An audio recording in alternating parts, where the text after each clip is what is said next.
Dhanupali police ଦ୍ୱାରା 7 ଜଣ ଶିଶୁ ଶ୍ରମିକ ଉଦ୍ଧାର 5ଟି ପ୍ରତିଷ୍ଠାନ ବିରୋଧରେ କାର୍ଯ୍ୟାନୁଷ୍ଠାନ।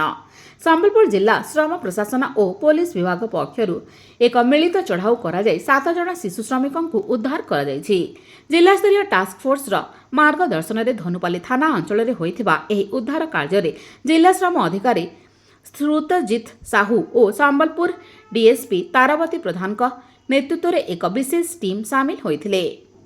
ଚଢ଼ାଉ ସମୟରେ ସହରର ବିଭିନ୍ନ garage, washing centre, tyre retreading centre, ଖୁଚୁରା ଦୋକାନ ଏବଂ ନିର୍ମାଣାଧୀନ କୋଠା ଭଳି 5ଟି ପ୍ରତିଷ୍ଠାନରୁ ଏହି ନାବାଳକମାନଙ୍କୁ କାମ କରୁଥିବା ଅବସ୍ଥାରେ ଉଦ୍ଧାର କରାଯାଇଥିଲା। ଏହି ଅପରେସନରେ ସହକାରୀ ଶ୍ରମ ଅଧିକାରୀ ପୁଷ୍ପା ମିଞ୍ଜ, ଏଏସ୍ଆଇ ଦୀପ୍ତି କୁମାର ନାୟକ, ଆଦର୍ଶ ପ୍ରକଳ୍ପ ପରିଚାଳକ ରଞ୍ଜନ ନାୟକ ଏବଂ ଅନ୍ୟାନ୍ୟ କର୍ମଚାରୀମାନେ ଅଂଶଗ୍ରହଣ କରିଥିଲେ। ଉଦ୍ଧାର ହୋଇଥିବା ସମସ୍ତ ଶିଶୁଙ୍କୁ ପରବର୍ତ୍ତୀ ଯତ୍ନ ଓ ପୁନର୍ବାସ ପାଇଁ ଜିଲ୍ଲା ଶିଶୁ କଲ୍ୟାଣ ସମିତି ସମ୍ମୁଖରେ ହାଜର କରାଯାଇଛି। ଶିଶୁ ଶ୍ରମିକ ନିୟୋଜିତ କରିଥିବା ସମ୍ପୃକ୍ତ ସଂସ୍ଥାଗୁଡ଼ିକ ବିରୋଧରେ ଶ୍ରମ ଆଇନ ଅନୁଯାୟୀ କଠୋର ଆଇନଗତ କାର୍ଯ୍ୟାନୁଷ୍ଠାନ ଗ୍ରହଣ କରାଯାଉଥିବା ସୂଚନା ମିଳିଛି।